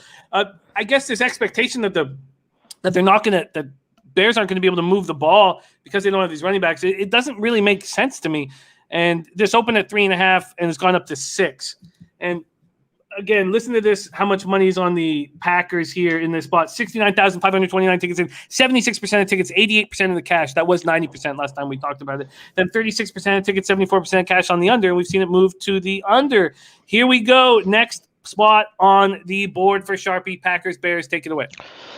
Well, I know there's 2 things about this divisional game. The unders hit and the Packers kick their ass. It just happens every damn year in this game. It just is what it is. You try to tease that under over to 34, have fun and watch it go under. I've done it in years past, bro. Good luck. I love the fact that the Bears running backs are out, guys. Top 3 running backs are out. I look towards the rushing props. They got Herbert in the 70s, guys. Like, whoa. So they're expecting Herbert to get off, guys. So this line move to the Packers, I don't get it. Herbert looked better than Williams last week. I had rushing props on Williams. Man, by halftime, I thought I was going to cash. By the 4th quarter, I was like, I just needed 4 yards. Give him the ball. Herbert stole the job from him before he got COVID, guys. So Herbert was going to be starting. So I go into it. I'm not playing no 70-something yard rushes on a rookie running back. Nah. But I looked at his receiving yards, guys. He was at 13.5. I looked into the reports, guys. He's a really good pass catcher out the backfield. They have no other running backs. And every freaking game, the Bears running backs have 20-plus yards receiving and 2 catches. So his receiving props was at 2.5 receptions. I don't want that. They're catching it 2 times every damn time. 2 times, 20 yards plus. So at 13.5, I just thought it was a straight bargain on a guy who's going to be on the field the whole game, and Fields throws to his running backs. So 13.5 yards should be quite easy in my eyes. I love it. It just makes a ton of sense to me here. Makes a ton of sense. And Tyler Duda agreeing, saying Herbert started second half for Bears. He won the job by halftime. By halftime. Very exciting look for Sharpie on the board here in this Packers-Bears game with Herbert over 13.5 receiving yards, minus 120, and Trotwam saying great look. Let's move on to the next spot for Sharpie. He's got a few more games here, so I'm going to speed this up a little bit, but don't worry about time, Sharpie. Don't just do your thing. I'll do that stuff. Chiefs, Washington. We talked a lot about this game. Chiefs seemingly vulnerable without Chris Jones creating any kind of pass rush because he's out, and then Frank Clark being unable to do that. Travarius Ward also out. Tyreek Hill banged up, and Kelsey took a monster hit at the end of the game last week, but he seems to be fine.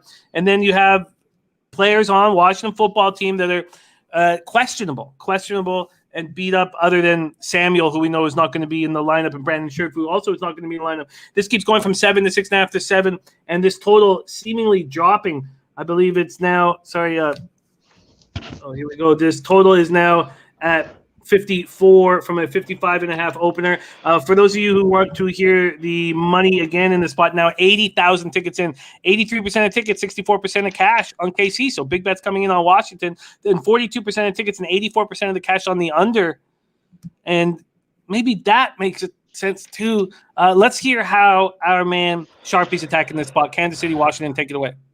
Let's be quick, short and simple, guys. There's no factual based data other than volume right here, guys. Antonio Gibson over 69.5 rush yards, okay? Strictly a volume play. The Washington football run team runs 45% of the time. Whether they're down 2 scores or up 2 scores, they run the football, they kill the clock. That under to me, that actually seems like a great spot. The Chiefs are the 30th rush defense, allowing 141 yards a game on the ground. I've been cashing running backs left and right versus the Chiefs defense rush yards, and there's no reason to stop now. He's been averaging about 17 carries a game. If he gets 17 carries versus this team, he's having 100 yards, guys. So I expect a lot of running from both of these teams, and that will lead to an under, in my opinion. Gibson over 69.5 rush yards lead to an under. So if you had a free bet, is it on your card? I did not bet the under. I only football bet I have is the over in that what Ski was on. I'm on the over in the Sunday night game. Okay, and don't you guys fret. We will be talking Cardinals Browns. Next up for us is Raiders Broncos, and I missed the spot to back the Broncos. I guess I've just been sitting here humming and hawing over this card too long this week, and bets have moved past me. So I could have got the 4 this morning, and then it moved to very early, or maybe it was last night. Very early this morning, moved to 4.5, and now it's at 5. So I'm on the first half Broncos, but I do think that it's time for this Vegas team will most likely self-destruct down through the end of the year. Let's take a look at the total here in this spot. We have opening up at 44. Now we have some 44.5s on the board. And then from a cash flow point, we have 35,445 tickets in. 51% of tickets, 51% of cash on Vegas. So interesting there. Then 59% of tickets, 60% of cash on the over, which I also find interesting.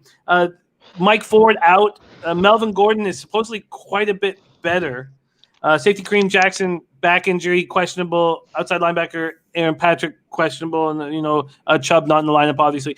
For the Raiders, defensive tackle Jonathan Hankins, hip, doubtful. And defensive tackle Quentin Jefferson, back, questionable. All right, take it away. Sharpie, Raiders, Broncos. I may be a pothead, Jim, but I'm pretty damn sharp, bro. You said 50% of the tickets and money were on the Raiders, and yet the line's moving up so they give more Raider money? Oh, no. I'm staying the hell away from that. But we are going to hit a prop in this game. Sutton over 61.5 receiving yards, guys. Why is it only at 61.5? He's averaging 78 yards. Is it a trick? Well, guess what? I'm going to jump on that trick. Like I said, I got Charger Bolts tattooed on my head. I watch the West a lot, guys. And Sutton, he's targeted 38 out of the 149 pass attempts. 27%. And I thought Keenan Allen at 25% of the share hold was a lot. No, Sutton is seeing the majority of the passes coming from Bridgewater, and Sutton's got good hands. He has destroyed the Raiders in the past 4 games. He has murdered them. So I'm going to jump right back on the train of Sutton. His catches, his receptions is at 4.5 minus 135. I don't give out things more than minus 120, but I don't see no reason why both of those don't correlate if you wanted to parlay them together. I like it. I like it a lot. Cortland Sutton, big body receiver, over 61.5 receiving yards, minus 115 available at DraftKings. Now we move into the game that everybody wants to talk about, and you guys are in luck because on this show alone, we have 4 of our top 5 handicappers so far on this NFL Pub Hub. And you have Sharpie, who is going to be dealing with props. And then you have Babano coming up next, who will be sides and total. So don't fret. We got you covered. Seattle Seahawks, Pittsburgh. Oh, sorry. What am I saying? Seattle. What else wrong with me? Sorry. That's his next game. Arizona Cardinals, Cleveland Browns, 60 Fahrenheit, partly cloudy, 20 miles per hour. As you guys know, Cliff Kingsbury tested positive for COVID-19. So Vance Joseph and Jeff Rogers will be splitting head coaching duties. Chandler Jones also tested positive. They're doing whatever they can to get him in the lineup, but he's not expected to be there. Cards also have Rodney Hudson, ribs, shoulder, out. Inside linebacker Jordan Hicks, toe. Cornerback Byron Murphy Jr., ribs. Cornerback Marco Wilson, ribs. Offensive lineman Kelvin Beachum, ribs. Chase Edmonds, shoulder, all questionable. And then Nick Chubb, out. And Kareem Hunt dealing with wrist knee injuries. Who's going to It's a very tricky spot there. They have Jadeveon Clowney, who's been dealing with elbow and knee injuries. Tackle Jack Conklin, knee injury. Myles Garrett, knee, ankle. Cornerback AJ Green, shoulder. Tack McKinley, ankle, knee. Greg Newsome, calf. JC Treader, knee. Denzel Ward, neck. Jedrick Willis, ankle. They're all questionable. Just a lot of question marks in this game. Cleveland back as 3-point favorites. This has been all over the map here. It was just at 3.5 this morning. It is back to 3. It was at 2.5.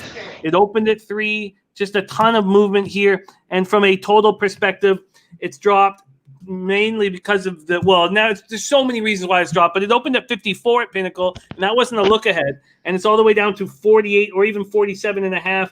Quick look at the cash here in this fascinating game. We have 59,000 tickets in, 55% of the tickets on the Browns, but 46% of the cash, and then 47% of tickets, 76% cash on the over. And you can imagine that the pros are going to be middling this game. Ray Charles has so many question marks. Let's see if we can start answering some of these. Take it away, Sharpie. Cardinals, Browns. Yes, I gave out, and this is why you tune into the Pub Hub, guys. Smash the like if you haven't, like I smashed BBWs. Okay?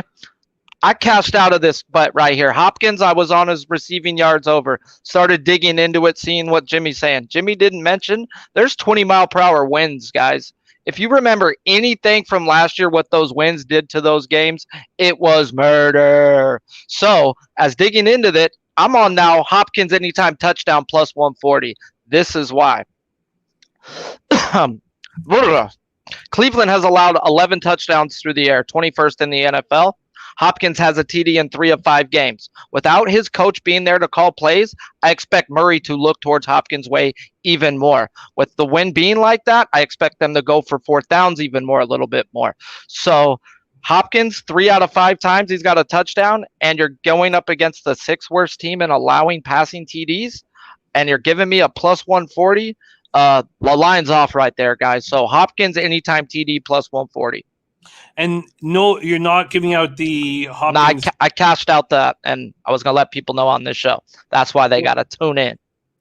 Hopkins TD plus 140. Man, this is exciting. Don Mack has an interesting look. Kyler Murray passed him under 35.5. He's only thrown over that once with 36. Very, very interesting. Walter Colson says, how would you play Hunt with Chubb out? I will pose that question. Actually, why don't we just see a very, very quick look? Because I know that Sharpie's poured over all these player props, but did the injuries to Kareem Hunt with wrist and knee help you not want to have anything to do with him? Chubb was out. They outpriced him to where I didn't want nothing to do with him. They put him in the hundreds, I believe. It was something to where I just didn't even look at that. I hear that. And we'll also pose that question to Babano, who'll be coming on shortly. Final game on Sharpie's card. Again, the number 2 ranked capper on our show out of 16 cappers that we've had on Sunday Pub Hub. 55 Fahrenheit, clear, 7 miles per hour. We've talked about this spot, and it's very interesting. Seahawks, Steelers. Geno will be under center and won't have Chris Carson there, and no Juju Smith-Schuster for the Steelers.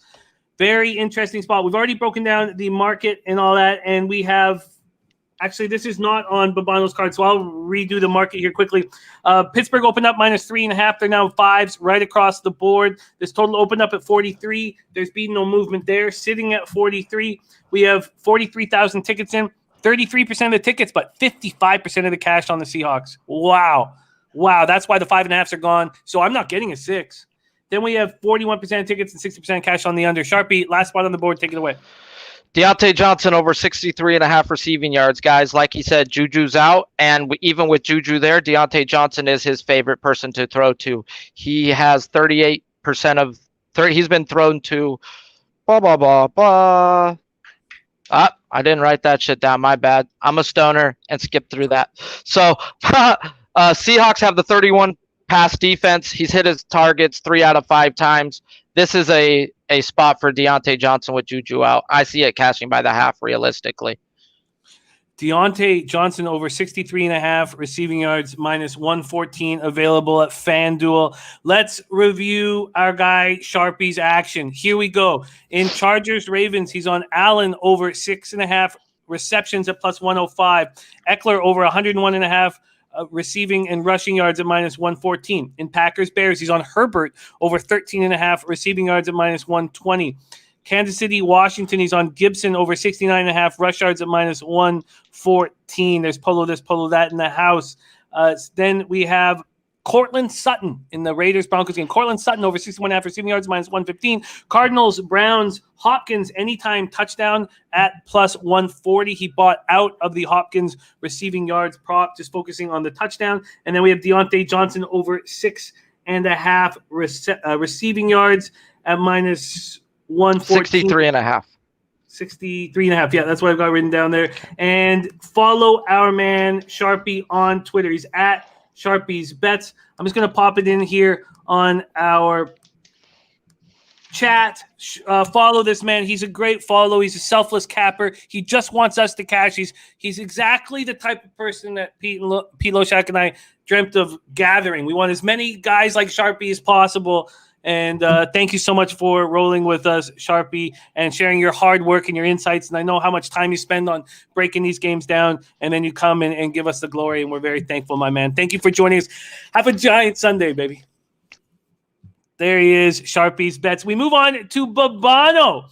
Babano ranked number 3 out of the 16 cappers that we've had on our NFL Pub Hub, 9-6 plus 2.2 units, average line minus 111. We had our guy Babano join us on week 2 when he went 5-2 plus 2.8 units. On week 4, he went 4-4, down 0.6 units, and ranked 3rd on our list of cappers. And joining us right now from Steeltown, Hamilton, Ontario, please welcome to the show, Babano in the house. Babano, what's happening? Jimmy, good to be with you. Yeah, I'm happy with the results. I'm happy with the results I've had on the show. I'm happy with, I think, 57% this deep into the NFL, plus 6.7 units for the season. I'm happy, but it's about what we're going to do today now to try to add to it. Absolutely. Let's get after it right now. Houston Texans at Indianapolis Colts. We haven't talked about this one. Offensive lineman Laremy Tunsil, thumb injury. Deshaun Watson, just probably walking alone somewhere. Very sad.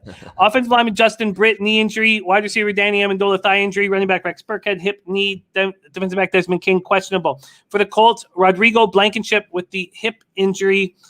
It's hurt him. He's out. Andrew Sendejo, concussion, out. Braden Smith, tackle, foot, thumb, out. Defensive end, Kimoko Toure, groin injury. Jordan Wilkins, out.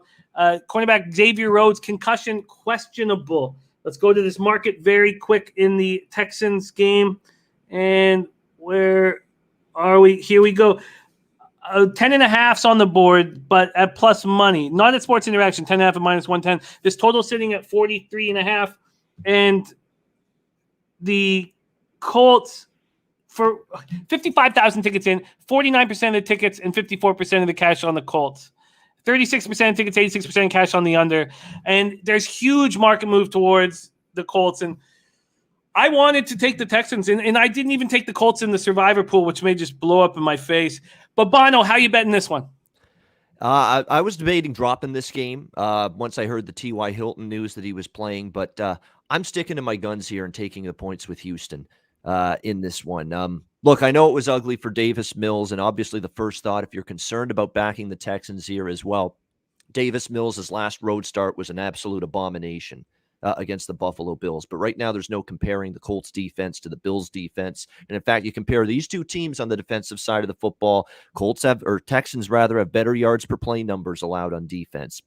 They've got better numbers in a lot of different categories, particularly yards per play. You look at this Indy team, I know they're going to have T.Y. Hilton back. They're less banged up going into this game as I thought they would be. I think that's kind of why the Colts have taken some money here, Jimmy, leading up to the game here this morning. But they're still without some key cogs up front. Laremy Tunsil being out hurts, but I liked what I saw out of Davis Mills. Rookie quarterbacks aren't supposed to do that to Bill Belichick, New England Patriots defense. 3 touchdowns, no interceptions, over 300 passing yards. And for me, Jimmy, the Colts offense is still a big problem area. I know Wentz played better against Baltimore. It was a crushing loss on a short week, a 1-4 team, a divisional game. Divisional underdog of this size always piques my interest. They're going to have Kwity Paye, Rock Ya-Sin, Xavier Rhodes, it looks like, available, but still 2 starting offensive linemen out. That's not the kind of team I want to be laying 11 and 11.5 points with when you've got cluster injuries on the O-line and a defense that simply hasn't been able to get the job done, and a team that's got the better defensive numbers going into this game. And the hope is Davis Mills can learn from the mistakes he made against Buffalo, which to me is a much tougher place to play, much better defense than what Indy's going to throw at him here. So I'm going to take the points. I've wanted to do this all week. I mean, I am on the Texans in my football pools, but who cares about that? I just don't have the balls. And I want to throw out one more thing, Jimmy. This smells just so much like Detroit, Minnesota, where you're laying a huge number with a mediocre to below average football team, Minnesota, against a bad one. That's kind of what I think this is too. And Detroit not only covered wire to wire, nearly won the game outright as a big dog. So I think Houston's got that kind of potential to be competitive. I agree with that. I do think that Zimmer's decision just to stay super conservative was a terrible one, and that Reich won't make that mistake. I'd love to jump on this with you. I would love to. And maybe you've given me enough confidence to do that. We're 23 minutes away from kickoff, and we're going to leave 10 minutes for us to get last-minute action in. All right, let's move on. Next spot for Babano, Kansas City Chiefs at Washington football team. 62 Fahrenheit, mostly sunny, 14 miles per hour wind. We've talked a lot about the injuries here in the market move. We don't need to rehash that. Let's just go in and hear what our man Babano is doing here at Chiefs, Washington. I just keeping it simple. I don't want to lay points with Kansas City's defense. How can you? I mean, it's absolutely atrocious right now. But there's one defense that might be just as bad right now. It's the team they're playing today, the Washington football team.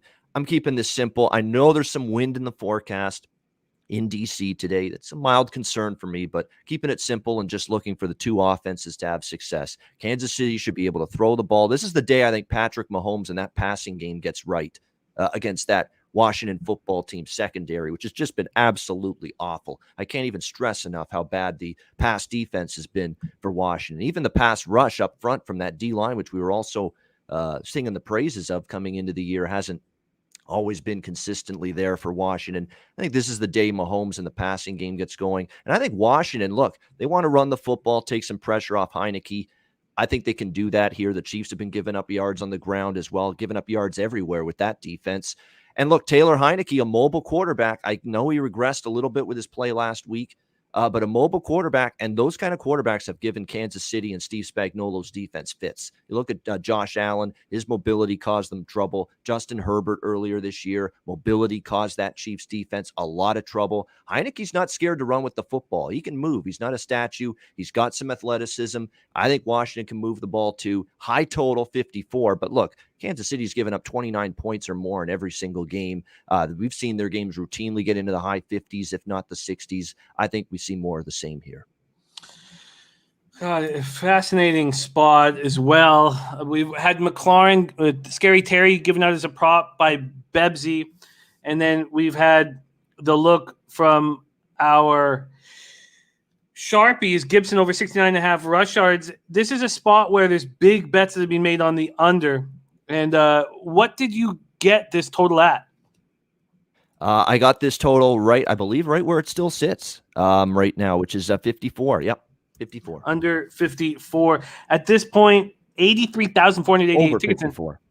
Over 54, of course. And we have in this spot 42% of the tickets on the under, but 85% of the cash and over 54.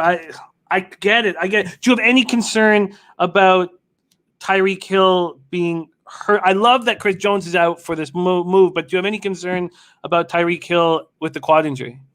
Well, certainly, because he could absolutely be a nightmare against this type of bad secondary, but you've still got other options. You got Pringle, who stepped up, Demarcus Robinson, Mecole Hardman's probably going to get more touches, in this receiving game. And of course, Travis Kelce will be used quite a bit. I think there's enough capable players. Obviously, if he's not 100%, it's going to hurt. But I think there's other receivers that have shown in the past they can make plays for Mahomes, and I think you'll see that today. And look, this pass defense just not offering any sort of resistance right now if you're WFT. Over 54 for Babano here. All right, next spot on. Oh shoot, sorry, that's put that on the wrong one. Sorry. I'll fix this. Here we go. Next spot on the board for Babano is Chargers Ravens. Can't wait to hear you talk about that. Next after that is Cardinals Browns. So we got two very exciting games back to back. Both games dealing with the win, 64 Fahrenheit, mostly sounding 15 miles per hour for the Ravens. We've beaten this game up. It is back to Ravens as 3-point favorites.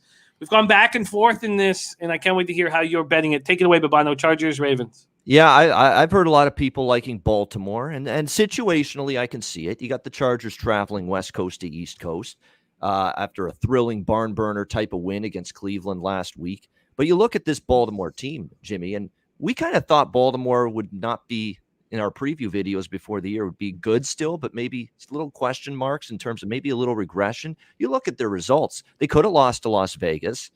Or they did lose to Las Vegas. They could have lost to Kansas City. They could have lost to the lowly Detroit Lions. They did beat up Denver. They were full marks to win that game, and they should have lost to the Indianapolis Colts last week, if not for an absolute collapse by the Colts in the fourth quarter. I'm going to need to see this team, this Baltimore team, step up and beat a really, really good football team. And I think I've got the Chargers power rated higher than Baltimore right now. And the Chargers are in the point spread role. I like them on the road. Again, they don't have a great home field edge. We've said that for years since they've moved to LA, where so many road fans go there and Charger home games. I like backing this team on the road, catching points, and that's exactly what we've got here. A secondary that I've still got concerns about. I know Mike Williams a little banged up going into the game today. Still plenty of options. Guyton can step up. Of course, you still got Keenan Allen. You've got weapons still for Justin Herbert. I just like the way he's playing, and I love the way he responded every time Cleveland scored last week in that game. And to me, Baltimore, I don't want to say fraud 4-1 because they're still a very good team. They're very well coached. But this could be a much different than a 4-1 football team if a couple of those games don't go their way. I've still got concerns laying points with Baltimore, especially when I have the Chargers, the better team. So I like the Chargers here. I also like points. It's a high total, but I think we get over 50.5. So Chargers +3, over 50.5. You can book both of those. Ooh, over 50.5 as well. Oh, wow. Very, very interesting. Chargers +3, over 50.5. The market's telling us that the bigger bets have come in on the Ravens. No fear in our man Babano. Backing Chargers +3 and the over 50.5. Now we have Cardinals Browns. I can't wait to hear you talk about this. We've talked about all the injuries. We've talked about the market movement. We've talked about the wind. How are you getting paid? President of the Arizona Cardinals fan club, yours truly, right here on NFL Pub Hub. That's how we're getting paid.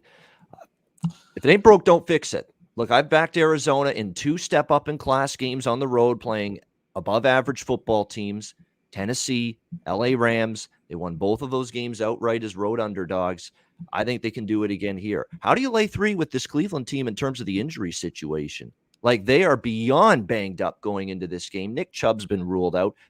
You know what they're going to be without both left tackle and right tackle. Both starting tackles are out today for this Cleveland team. Conklin and Treader on that offensive line. Not to mention, and Wills, I should say. Wills and Conklin are going to be out today. Treader, the center, is banged up as well.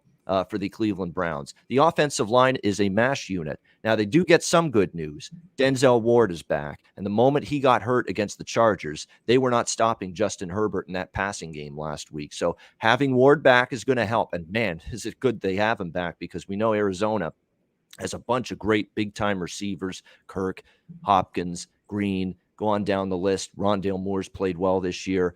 At least they have Ward there, but still, that secondary is very much banged up, even with Ward playing. Greedy Williams, there's others that are less than 100%. It is just a laundry list of injuries. Now, that's not to say that Arizona doesn't have their share of issues. Chandler Jones is going to be out. We know Cliff Kingsbury has been tested positive with COVID-19. You shake up with the coaching staff. You worry how that's going to impact them a little bit here in this game. We saw what happened in New Orleans when their coaching staff was affected by COVID-19, and they had a horrible game against Carolina that week. So I understand that's a concern, and that's a worry for me. But what hasn't been a worry is trusting Arizona against teams that are really good, on the road, catching points. This has been their spot to step up and play some of their best football all year. They did it against the Titans. They did it against the Rams. And with all the injuries to Cleveland and with my success back in this Arizona team, I'm taking the points here with Arizona. So do we think that Chandler Jones is going to be in the lineup? Chandler Jones is out. Chandler Jones is definitely out from everything that I've read and heard. Unless there's a last-minute change, but because he's vaccinated, so they've been testing him nonstop. They've been testing him every day, like twice a day. 3 positive tests as of 72 hours ago. Yep. But they were like, we're just going to keep testing him nonstop to try to get those 2 negative tests. So great stuff, Babano. What did you get the cards at? Plus 3.5 at minus 120. So we'll go with that. Plus 3.5 at minus 120 for the cards. 2 spots left on Babano's card. We're going to try to get out of here in 4 minutes so that we have time to get action in. Next up, Raiders, Broncos. A huge moves towards the Broncos. Very interesting spot that Sharpie talked about. I ended up only getting in on the Broncos first half minus 3, but Broncos, the tickets are even in this game, and the market moving very quickly towards the Broncos, which can say a lot of things to you. Mainly, they want you to bet the Raiders here, and the number is becoming more and more appealing for those who want to. Raiders, Broncos, take it away, Babano. All right, so how have you been grading these plays, Jimmy? Just 1 unit per play for everybody? Every game is 1 unit per play. Very quickly, though, huge news from McSchnizzle, Ohio's finest, who's downtown Cleveland, saying the wind is not a factor.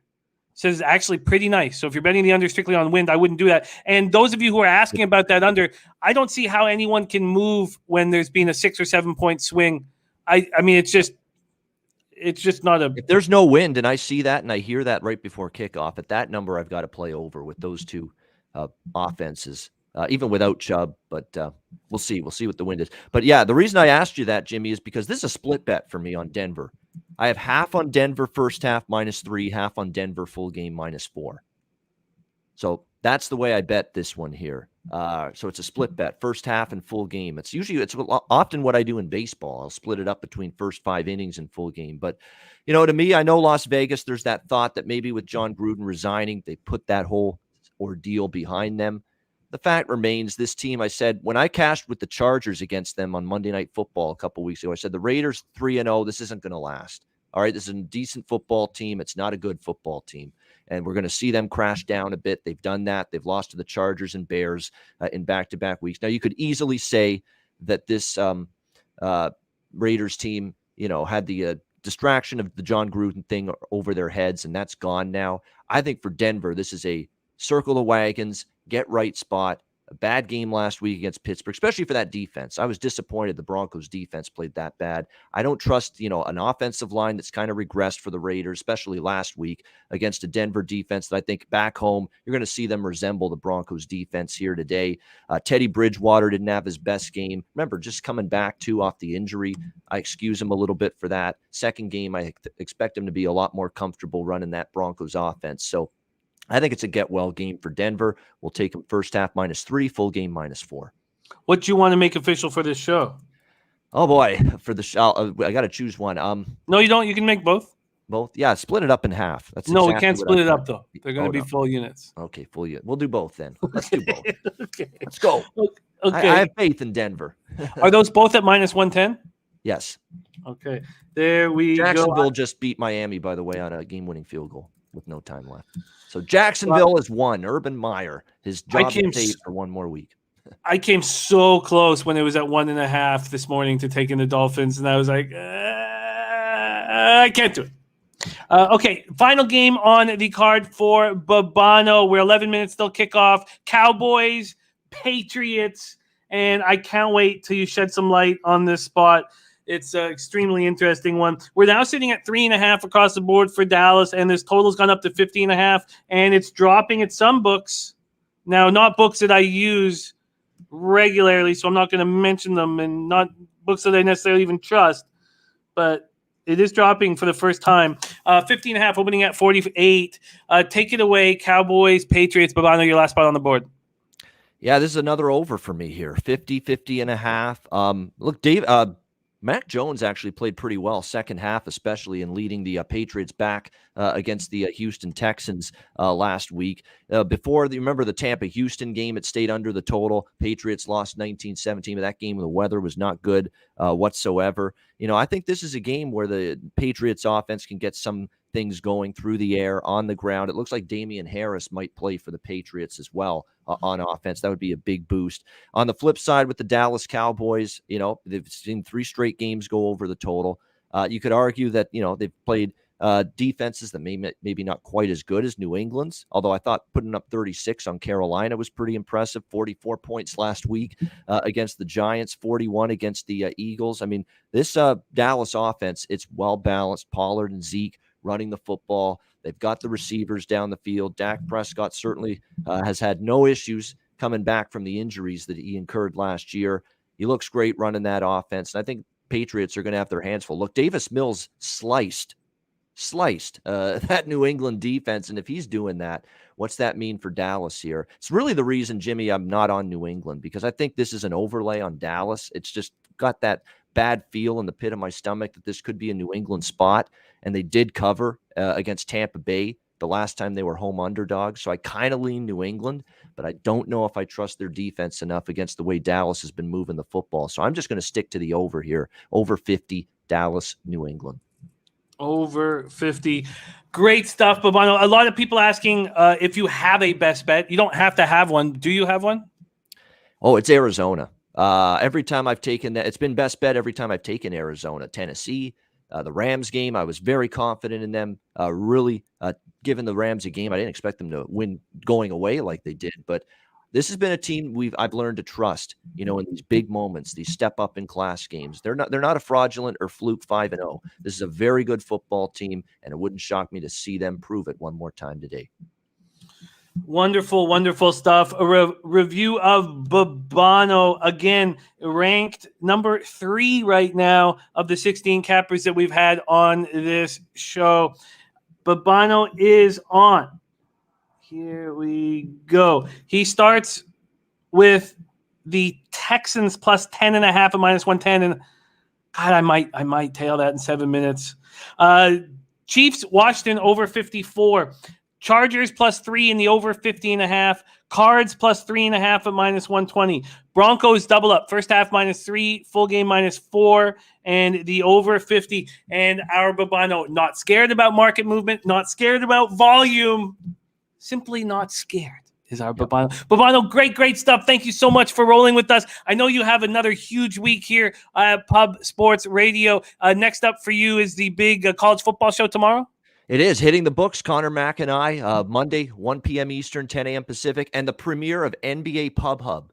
We're getting the new season going tomorrow, 4 p.m. Eastern, 1 p.m. Pacific. It'll be me, it'll be Ski Profit, it'll be Dutch, and it'll be Trot Wham, the 4 of us on the NBA Pub Hub. It's going to be a fun season. We're going to do an NBA betting preview tomorrow, and then, of course, Tuesday, the season gets underway. So excited about it. Ooh, shit. I'll be there. I'll be listening. I'll be watching. That's so exciting. Babano, spectacular work as always. Thank you for sharing your hard work with us, and have a giant Sunday, my friend. Thanks, Jimmy. Good luck to you and everyone watching. Let's kill it. Let's fucking kill it. There you guys go. Thank you so much for joining us here on NFL Pub Hub. Only 6 minutes, and I've got some decisions to make, so I'm just going to fuck right off. I love you guys. We have no show without you.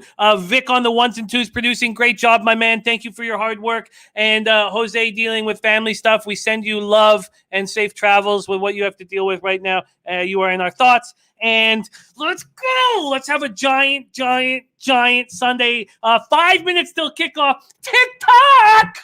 Gotta get a couple bets. Maybe I won't. It's all good. I gotta make bets. I gotta go.